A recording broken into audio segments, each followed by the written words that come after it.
For today's tale, I'm trying something new. I'm creating this as a two-part story. This is part one, and I'll publish the second half in a week or so. I want to see if you enjoy this multi-part story format, so be sure to leave a comment after you finish this story and let me know what you think. So without further delay, let's get started. The crunch under my running shoes stopped me cold. It was 5:47 a.m. on a Tuesday morning in October, and I had been taking the same route through Warwick Heights for 3 years, past the Hendersons' Colonial with its perfect lawn, around the bend where old Mrs. Johnson always waved from her kitchen window, and down Sycamore Street where the Morrison house sat like a monument to suburban excess. The Morrison place had always given me the creeps, not because it was run down, quite the opposite. The house was immaculate, almost aggressively perfect. It has pristine white columns and manicured hedges, but there is one thing: those statues. Christ, those statues. 2 massive stone lions flank the front steps, each one easily 6 feet long and carved with disturbing detail. Their mouths were perpetually open in silent roars, revealing rows of stone teeth that seemed too real, too sharp somehow. Their eyes were sculpted so that they followed you somehow. I know that sounds ridiculous, but I swear on my mother's grave, those stone eyes track movement. But that morning, it wasn't the lions that stopped me. It was what I had stepped on. I lifted my running shoe and examined the sole. Fragments of what looked like bone. Small, white splinters clung to the treads. My stomach lurched as I looked down at the sidewalk. More pieces were scattered across the concrete, leading right up to the base of the left lion statue. "What the hell?" I muttered, crouching down for a better look. The fragments were definitely bone. I'd seen enough hunting trips with my dad to recognize the telltale ivory color and hollow structure. But these were small. Really small. Bird bones, maybe, or squirrel? I stood up, brushing the remnants off of my shoe with a stick. The Morrisons had moved in about 6 months ago, a young couple with twin daughters that were maybe 8 or 9 years old. Nice enough people from what I'd heard at the neighborhood barbecue.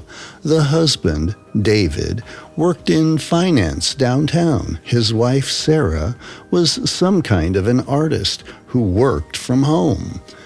As I straightened up, movement caught my eye. A curtain twitched in the upstairs window of the Morrison house. Just a flutter, barely perceptible in the pre-dawn gloom, but someone was watching. I waved awkwardly, feeling foolish. The curtain went still. The rest of my run felt off. Every shadow seemed deeper, and every sound seemed to be amplified. When I finally made it back to my own house, 4 blocks away, I found myself checking over my shoulder more than once. My wife, Janet, was already up, coffee brewing in the kitchen. "You're back early," she said, not looking up from her tablet where she scrolled through the morning news. "Found something weird on Sycamore Street," I told her, heading for the coffee pot. "Animal bones scattered around those ugly lion statues at the Morrison place." She glanced up.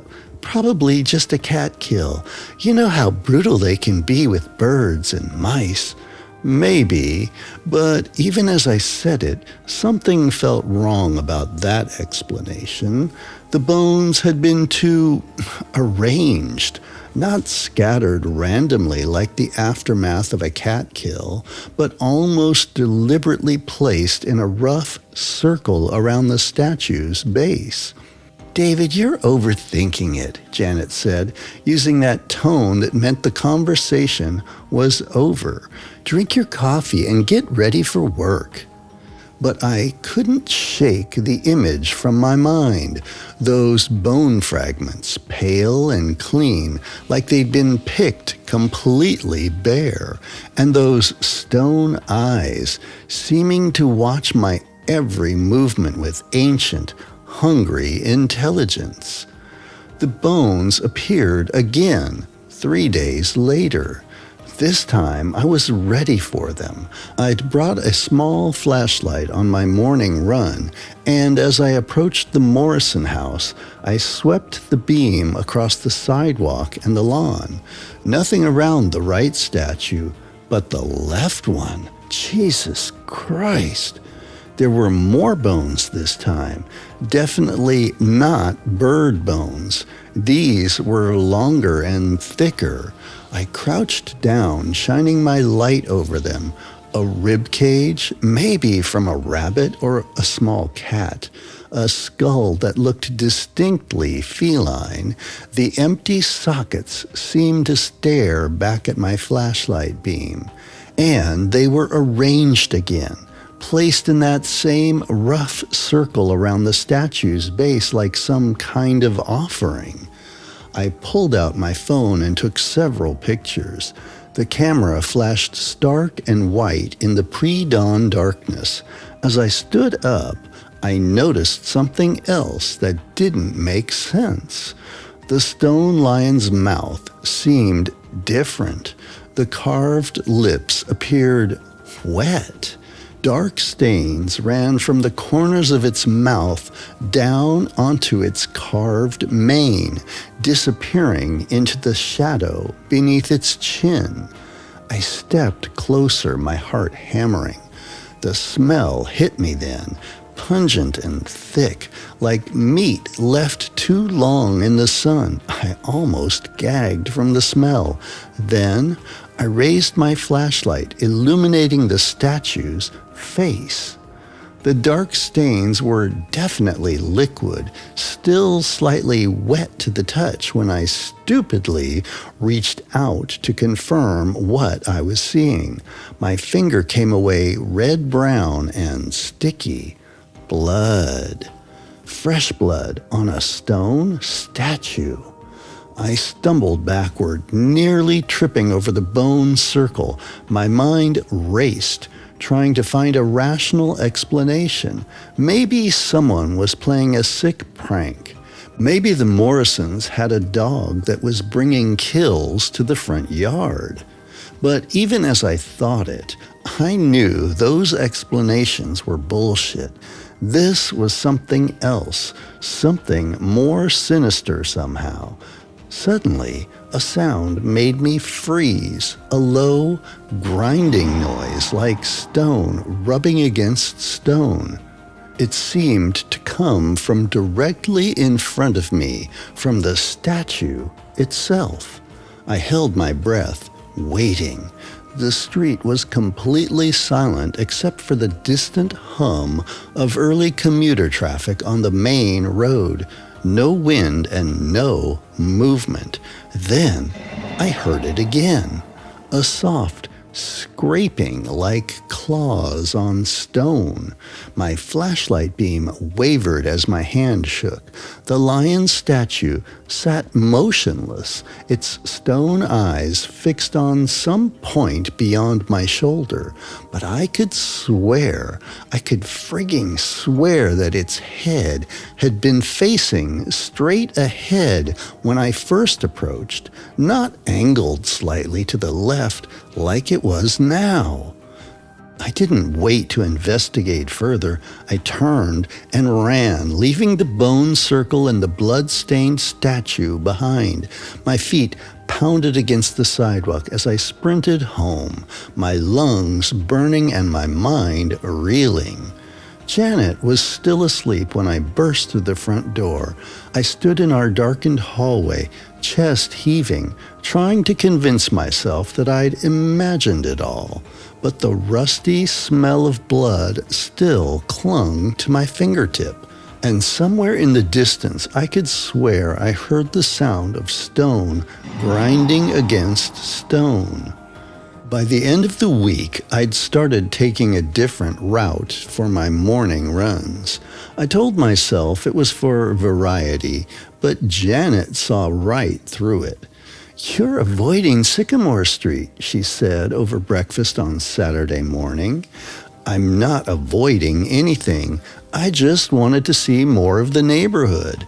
She gave me that look, the one that said she knew I was full of shit but wasn't going to push it. After 22 years of marriage, she'd learned to pick her battles. But curiosity is a terrible thing. By Monday, I was back to my old route, flashlight in hand and phone ready to document whatever fresh horror awaited me. The Morrison house looked different in the pre-dawn gloom, darker somehow, as if the shadows clung more tightly to its walls. No lights were on inside, but I had the distinct feeling I was being watched from multiple directions.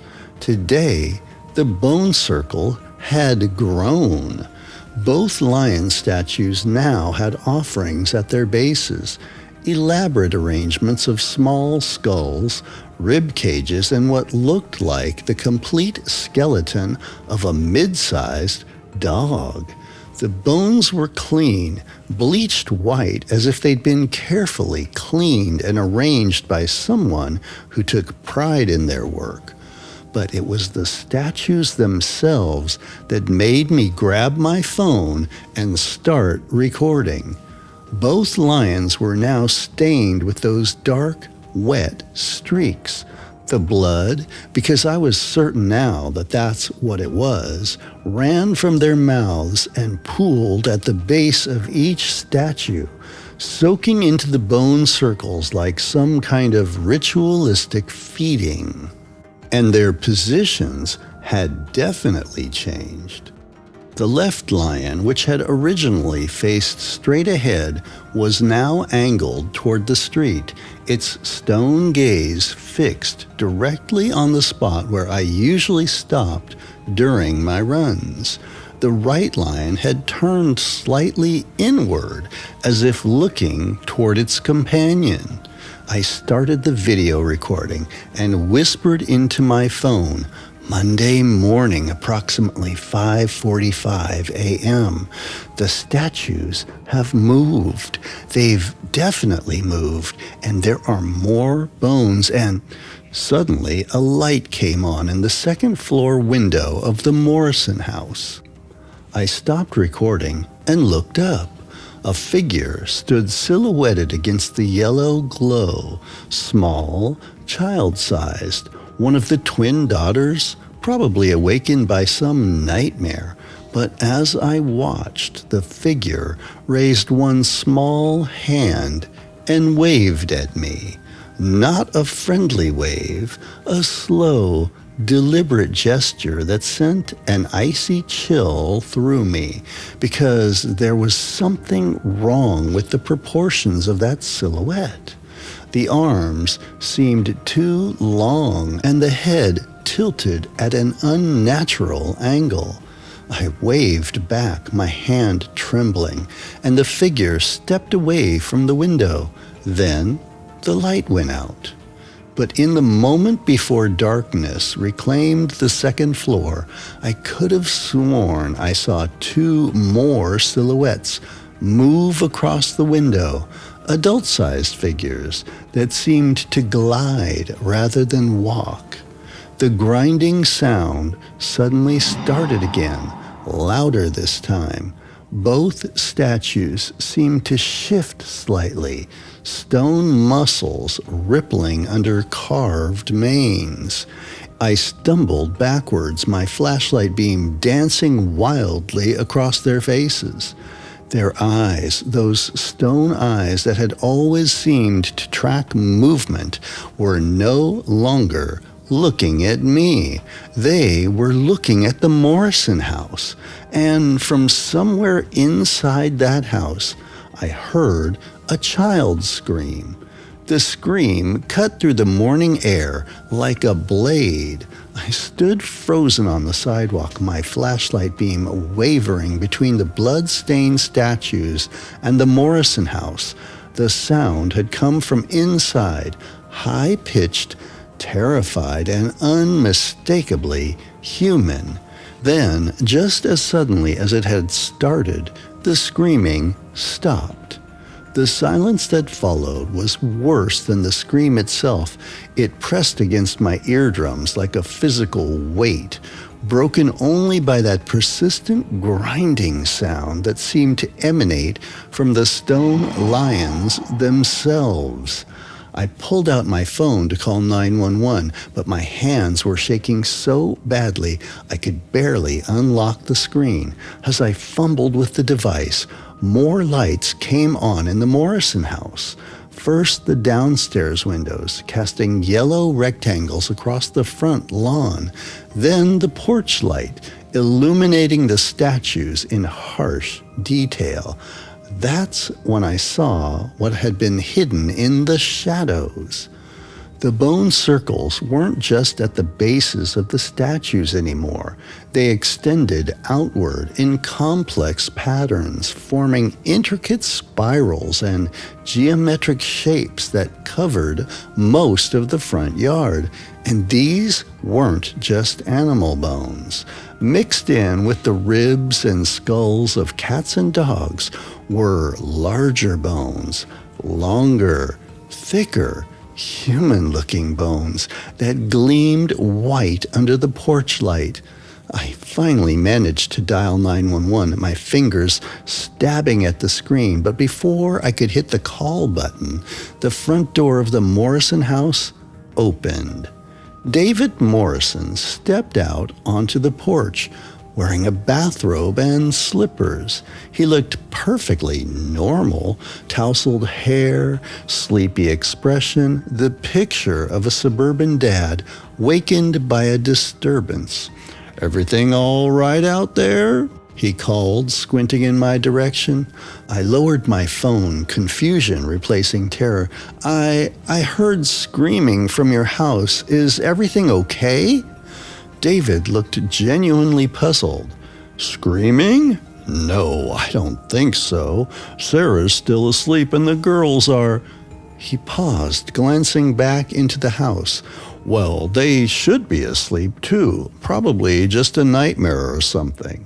But I heard, "David, what's going on?" A woman's voice from inside the house.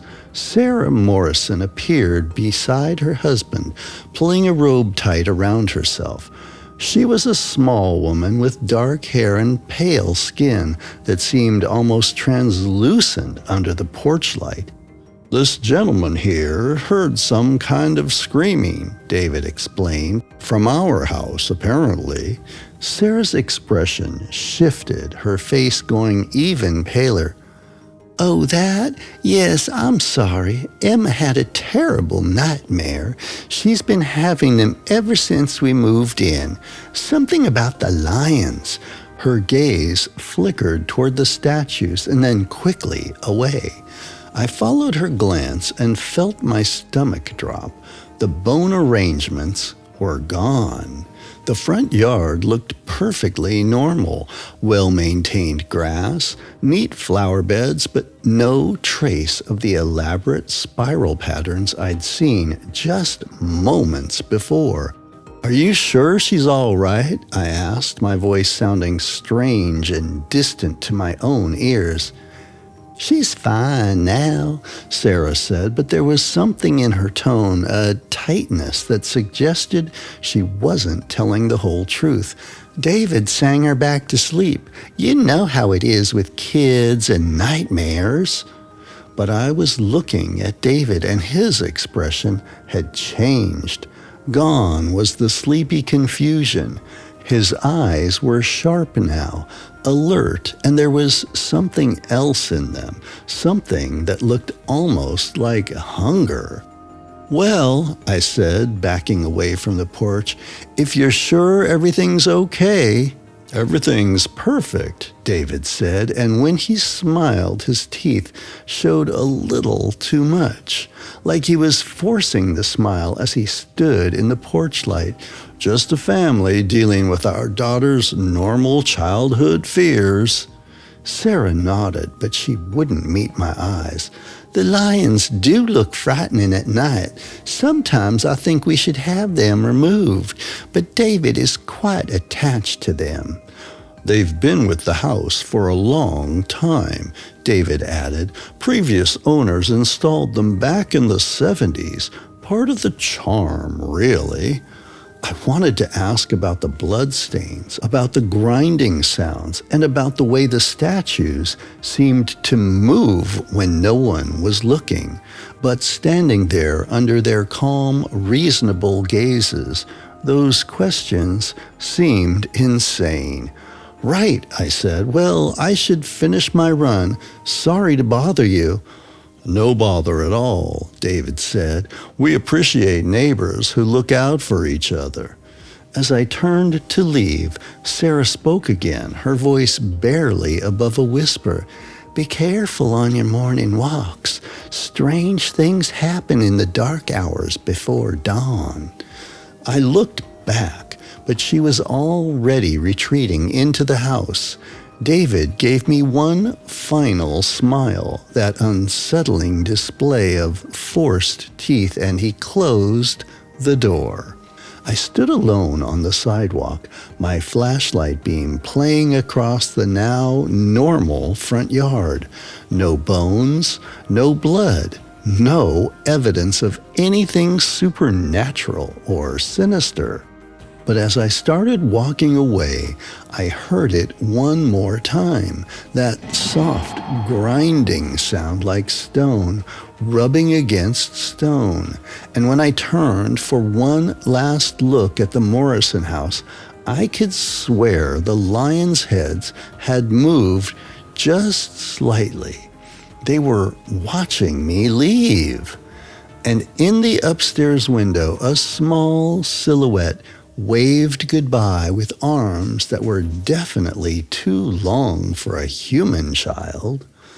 I didn't sleep that night or the next. Every time I closed my eyes, I saw those bone spirals, heard that child's scream, and felt the weight of stone eyes tracking my movement. This brings us to the end of the first part of the story. This is something new for me, creating a multi-part tale. I hope you enjoy the idea of this format. Stay tuned for the second half to hear how this tale plays out. And drop me a comment if you like this format with multi-part stories.